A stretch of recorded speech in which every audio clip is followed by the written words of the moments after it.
Bien, bonjour, j'espère que vous allez bien. Alors, je vais vous présenter le chapitre 12 sur les esters. Alors, ce chapitre appartient au thème des molécules de la santé, dans lequel nous avions déjà parlé des dipeptides, de la liaison peptidique et aussi de l'aspartame. Alors, les esters, ce sont des molécules qui comportent un groupe caractéristique qui s'appelle le groupe ester. C'est le groupe C double liaison OO avec des groupements de chaque côté. Alors cette molécule, on l'avait déjà rencontrée, c'est la molécule d'aspartame, qui est assez compliquée, avec plusieurs groupes caractéristiques, et donc justement le groupe ester. Alors souvent, mais ce n'est pas tout le temps le cas, par exemple pour l'aspartame, ce n'est pas le cas, souvent les molécules d'ester comportent la propriété, enfin ont la propriété d'avoir une odeur ou un goût si vous voulez.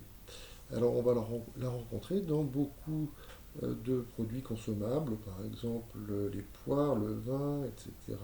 Là ici vous avez donc un ester à odeur de rhum, un ester présent dans le vin, etc. Odeur de poire. Alors ces esters, on les trouve dans la nature et on peut aussi les synthétiser au laboratoire, les fabriquer à partir d'autres espèces chimiques.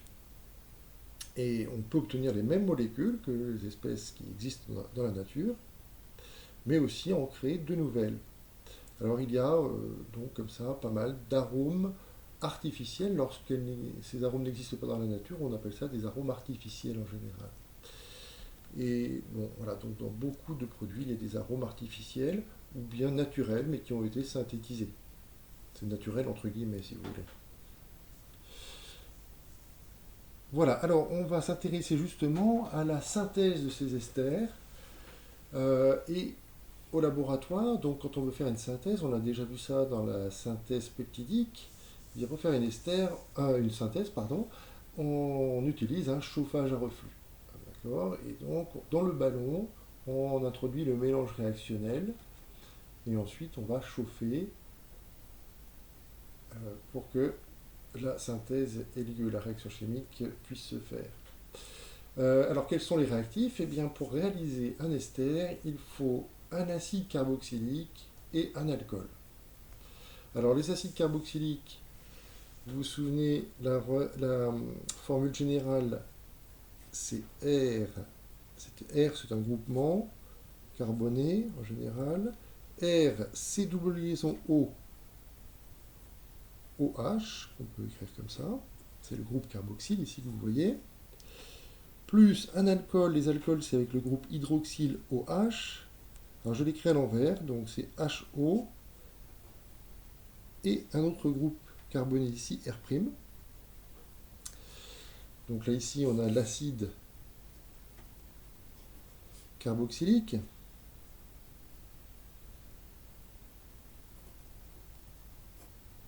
Avec le groupe carboxyle. Ici c'est donc un alcool. Voilà. Et ces deux espèces chimiques vont réagir ensemble pour former un ester. Les esters, ici, ça c'est la forme générale d'un ester, c'est-à-dire que vous avez le groupe ester ici, C double liaison OO, et de part et d'autre vous avez les deux groupements. Bien justement, c'est du groupement R, il va venir de l'acide, et R', ici ou là, vient de l'alcool. Donc on va toujours avoir ce type de formation. On aura donc R d'un côté, le groupe ester ici, C double liaison OOH, pas OH mais O, et puis vous avez le groupe R' ici qui arrive à la suite. Alors si on regarde un petit peu, là ici c'est un petit peu comme pour les peptides, on peut entourer ici le groupe COH avec ce groupe hydroxyle, hein, c'est tout ça qui va réagir ensemble. Et ce groupe-là va se transformer en ce groupe ester.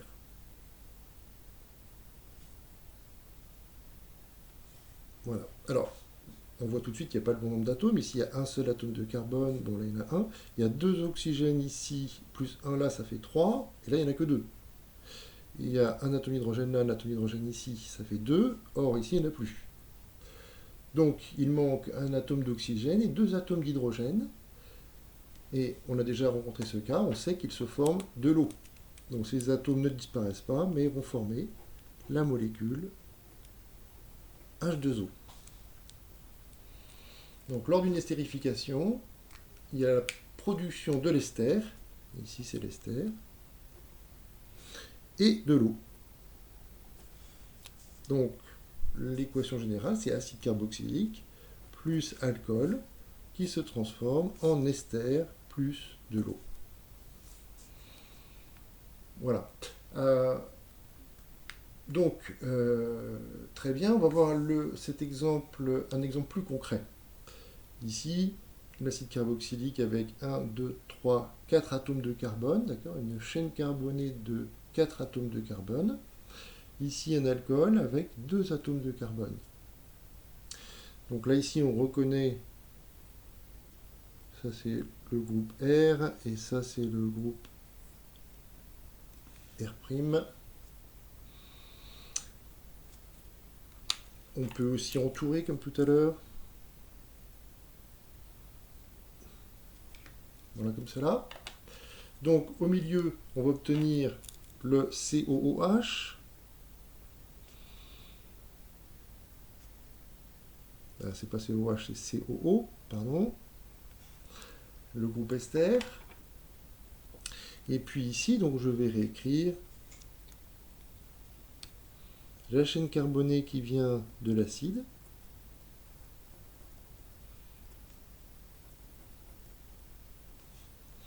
Et ici, la chaîne carbonée qui vient de l'alcool. Voilà. On n'oublie pas la molécule d'eau. D'accord. Alors, on se rappelle aussi que lorsqu'il y a une molécule d'eau, lorsque 2 molécules, finalement, vont former une molécule plus grosse en libérant une molécule d'eau, c'est ce qu'on appelle une réaction de condensation. Alors, ici, je n'ai pas laissé beaucoup de place. Bon, je vais mettre la flèche comme ça. Bien, donc je reprends sur cette synthèse d'un ester. Elle se réalise donc avec un chauffage à reflux. On peut mettre également un peu d'acide sulfurique à l'intérieur, ce qui est un catalyseur. Le catalyseur et le chauffage permettent d'accélérer la réaction. Mais, on verra tout à l'heure, bon, on peut déjà le dire, c'est une réaction qui est lente. Il faut attendre au moins 1 heure pour avoir un peu d'ester. Alors, en fait, il se trouve que c'est une réaction un peu particulière parce que elle peut se faire dans les deux sens. C'est-à-dire que si on fait réagir, si on met ensemble de l'ester et de l'eau, eh bien, il y a une réaction chimique et on retrouve l'acide carboxylique et l'alcool. Cette réaction, en fait, a lieu dans les deux sens. Alors, c'est un peu particulier, c'est ce qui va donner lieu à un équilibre chimique dont on va parler tout à l'heure.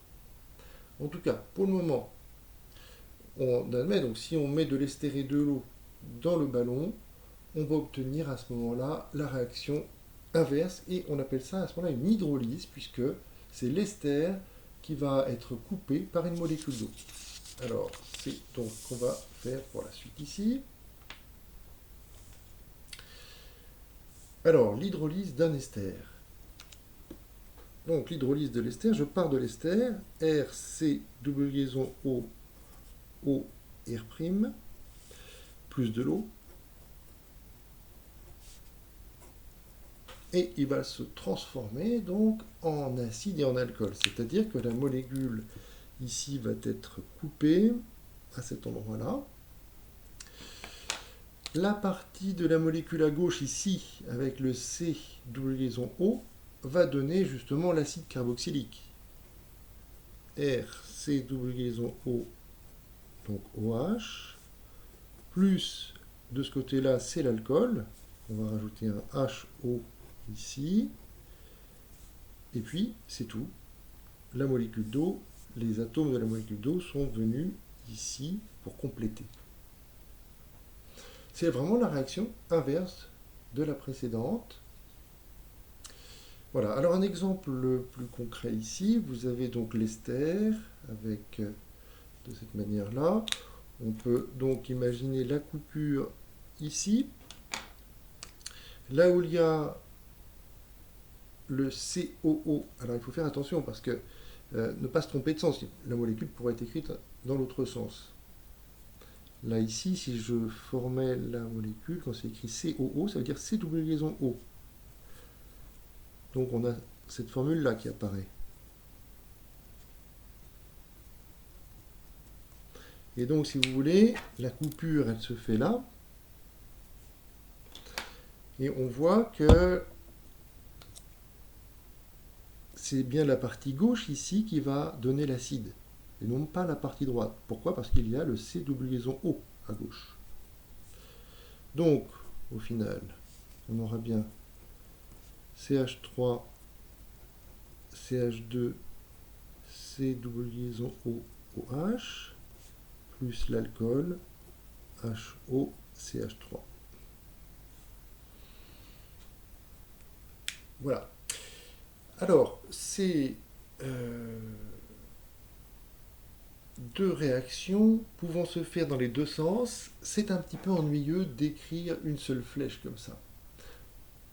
Parce que dès qu'apparaît en fait l'acide et l'alcool ici, ils vont se mettre à réagir suivant la réaction d'estérification et se retransformer, donc du coup en ester.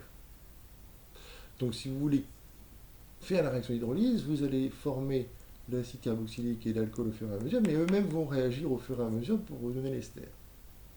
Alors au bilan, on aura quand même fait un peu d'hydrolyse, on aura transformé en partie l'ester en acide en alcool, mais pas aussi vite que prévu, puisque au fur et à mesure que ça apparaît, ça se retransforme. Vous voyez que ça va poser un problème. En tout cas, le fait que ça revienne en arrière, ça, il faut l'indiquer par une petite flèche dans l'autre sens. Alors c'est pour ça qu'on va toujours mettre en fait une double flèche. On va compléter toutes les flèches que l'on a mises par des doubles flèches. Ça signifie que la réaction revient un peu dans l'autre sens. Donc ici, voilà, je complète sur la première page. Partout où il y avait une flèche, en fait, c'est une double flèche.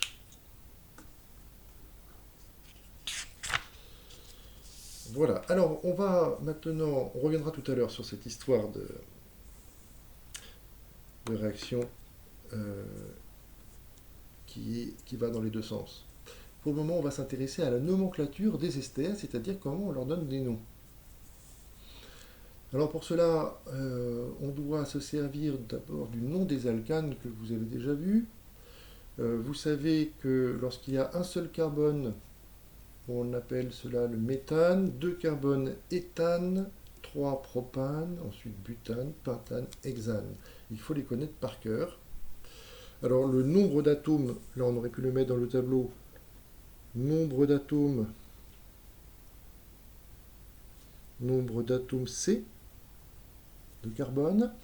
Là ici c'est 1, pour l'éthane c'est 2, pour le propane c'est 3, 4, 5 et 6. Voilà, il faut vraiment connaître ces noms par cœur. Là ici il s'agit de chaînes linéaires, donc tous les atomes de carbone se suivent, les atomes d'hydrogène complètent. Alors on complétera tout à l'heure ce tableau. Alors ensuite, vous avez les acides carboxyliques. Un acide carboxylique, donc c'est une chaîne carbonée avec des atomes de carbone et puis un groupe carboxyle ici. On a vu qu'il s'écrit également de cette manière-là. Alors en fait c'est simple, le nom de l'acide, ce sera le nom de l'alcane correspondant à l'ensemble des atomes de carbone. Et on terminera le nom par oïque en mettant acide devant. Alors concrètement, ça donne quoi? Ici, je prends cet acide carboxylique, je m'aperçois qu'il a une chaîne carbonée, alors je dois compter tous les atomes de carbone, y compris celui de COH. 1, 2, 3, 4, 5 atomes de carbone. 5 atomes de carbone, c'est donc que cela vient du pentane. Alors, je vais commencer d'abord le nom par mettre acide. Je vais d'abord commencer par mettre acide. Ensuite, le nom de l'alcane, pentane, mais attention, je ne mets pas le E final, je le remplace par oïque. C'est le nom de l'alcane avec la terminaison oïque, le E est remplacé par oïque. Donc c'est pentane oïque.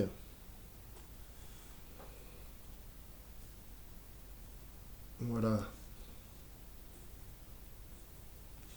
Donc on met acide et oïque à la fin.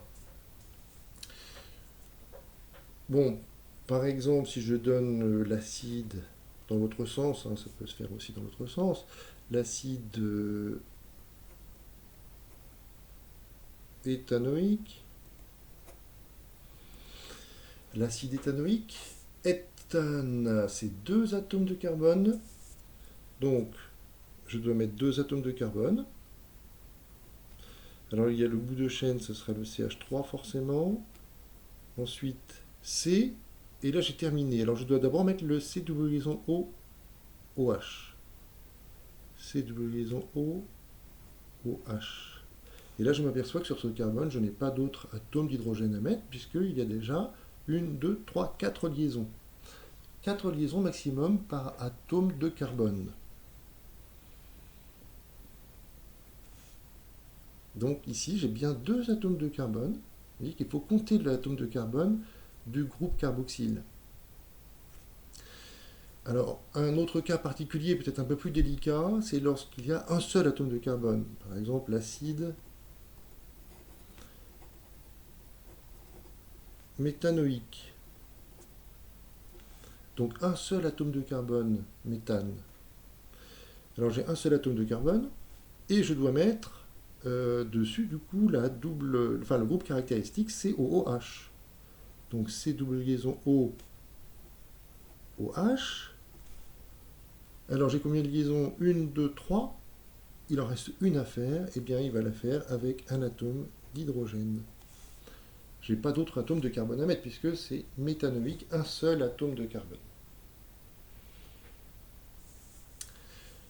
Alors maintenant, les alcools. On va s'intéresser à certains alcools simples avec des chaînes linéaires, déjà, sans ramification. C'est-à-dire que ce sont des alcools primaires ou secondaires. C'est très simple, c'est plus simple encore que pour l'acide. On va prendre le nom de l'alcane et la terminaison, ce sera ol. C'est-à-dire qu'on remplace le E de l'alcane par le ol. Alors, pour être plus clair, je peux peut-être enlever le E, comme ça je barre le E, et comme ça on comprend qu'il faut le remplacer par le ol. Là, ici, le E, hop, on le remplace par le ol. Voilà. Alors, un exemple, on va prendre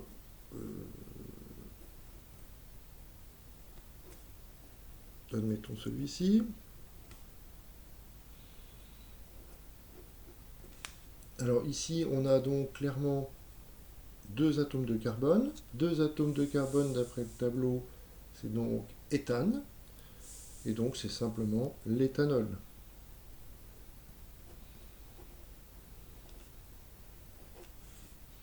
Tout attaché. Hein. Voilà, donc ça ne présente pas tellement de difficultés.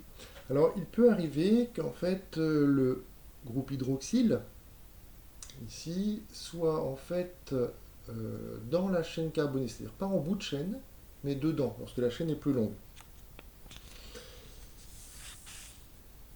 Alors, on va détailler ce cas-là. Donc, on va prendre un cas précis, CH3, CH, admettons que le groupe hydroxyle soit ici.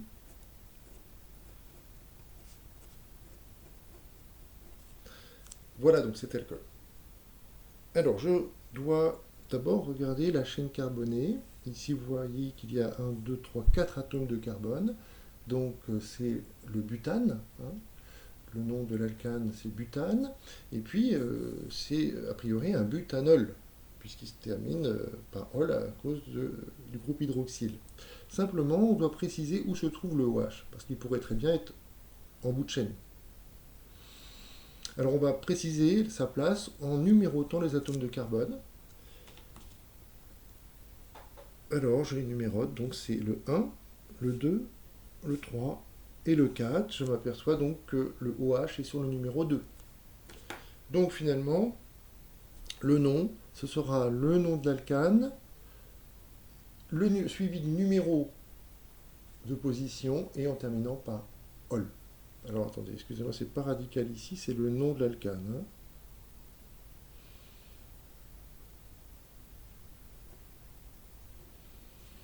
Le nom de l'alcane sans le E, comme tout à l'heure.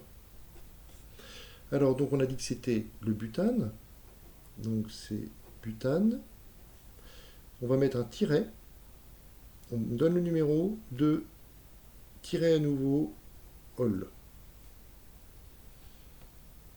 Voilà. Bon, en fait, ce cas-là, vous n'allez pas spécialement le rencontrer, pour le bac, mais on peut voir, vous pourriez voir éventuellement, dans certains cas, on met quand même le numéro, même quand c'est en bout de chaîne. Normalement, quand on ne met pas le numéro, ça veut dire automatiquement que c'est en bout de chaîne.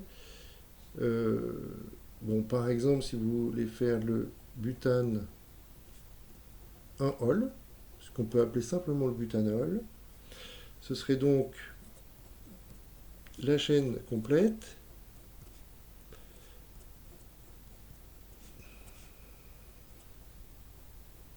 Donc 1, 2, 3, 4.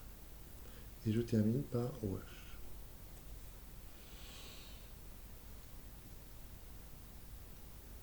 Alors vous voyez qu'en bout de chaîne, je reviens là-dessus, l'atome de carbone doit avoir 4 liaisons. Donc une liaison apparaît là, et il faut encore donc 3 liaisons avec les atomes d'hydrogène. Là, ça va faire 3 liaisons pour faire 4.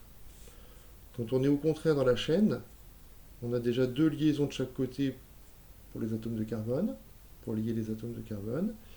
Et donc avec ces 2 atomes d'hydrogène, ça nous fait bien 4 liaisons.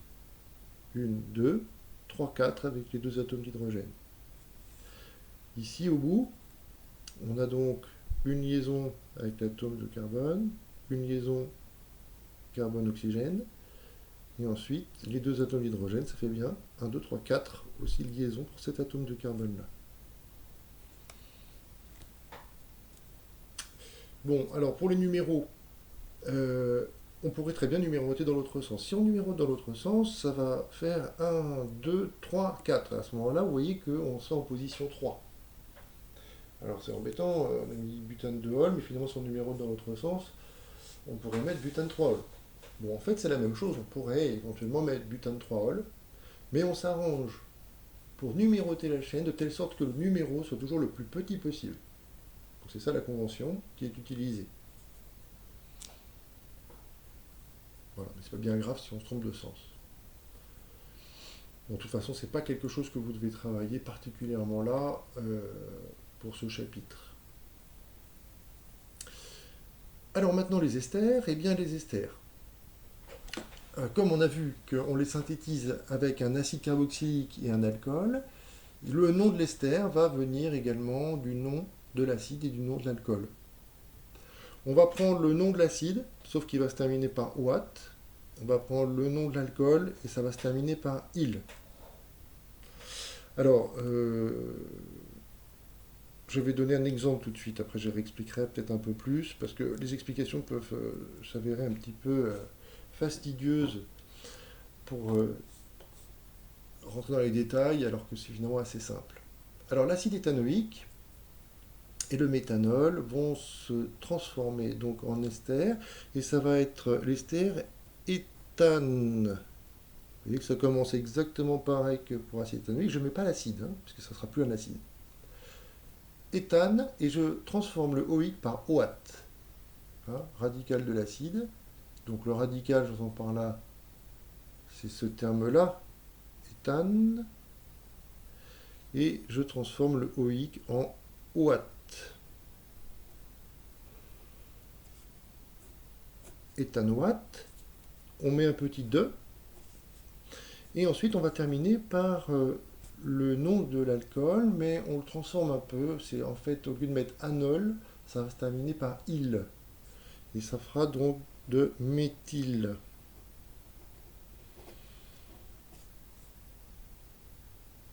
Voilà. Alors, donc, attention à la fin du nom, hein, c'est carrément pas seulement le ol, mais le anol qui est remplacé par il. Alors ça, on peut le développer un tout petit peu. On peut le développer un tout petit peu dans le tableau, là, ici, pour bien comprendre. Là, ici, on a le radical de méthane. Vous voyez que quand on prend méthane, éthane, propane, etc., ça se termine toujours par -ane. On appelle le suffixe. Le radical, c'est la partie, là, ici, au centre. Et finalement, ce sera ici, met, et, plutôt avec un accent grave quand on le radical, prop, etc., but, pint, ex. Et alors le groupe alkyle correspondant, il suffit de faire la terminaison en il. Donc ce sera méthyle, éthyle, ça c'est éthyle, je ne sais pas pourquoi j'ai mis un accent grave, c'est un accent aigu.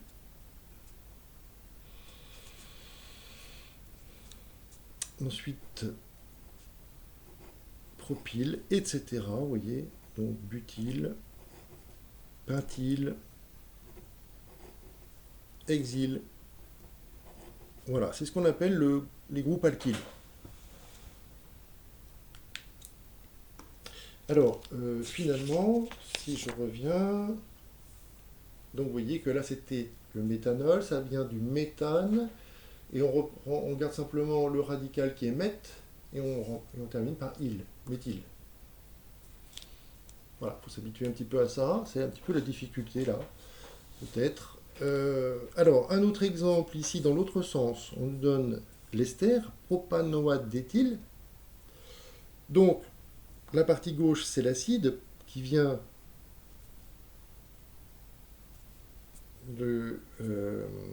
avec une chaîne carbonée en propane, donc 3 atomes de carbone. C'est donc l'acide propanoïque. Propane, comme ici, propane, et je remplace le watt par wick. D'accord, acide propanoïque.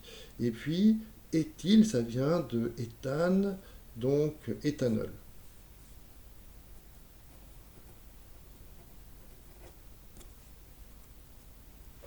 Voilà, bon, il faut s'entraîner un petit peu avec quelques exercices. Alors, pour la suite, je vais le faire... oui, on peut terminer sur cette vidéo-là, et puis je continuerai la suite après. Alors, on avait déjà parlé de ça.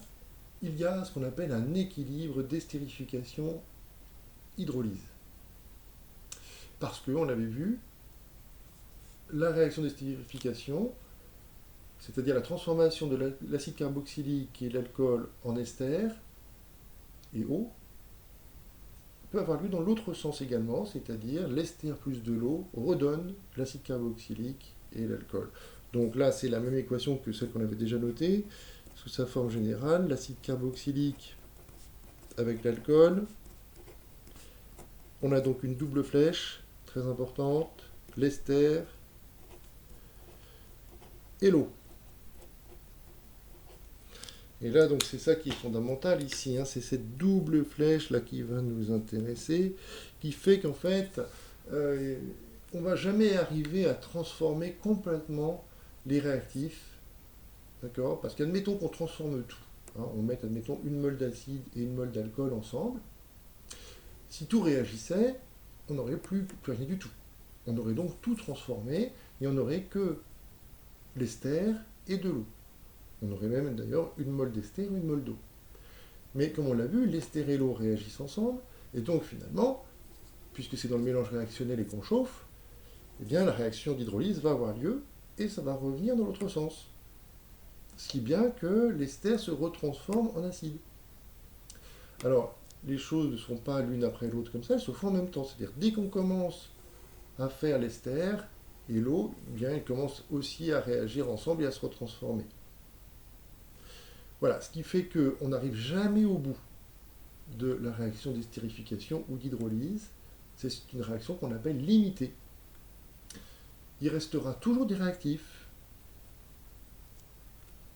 de départ, si vous voulez, dans le mélange réactionnel.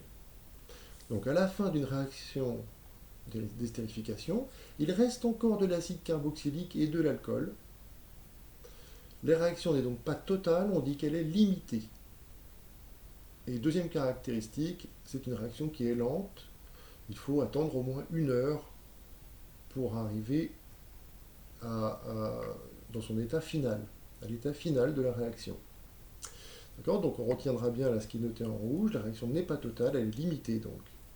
Limitée et lente. Voilà les deux caractéristiques de la réaction d'estérification ou d'hydrolyse. Donc je vais traiter la suite du cours dans une autre vidéo.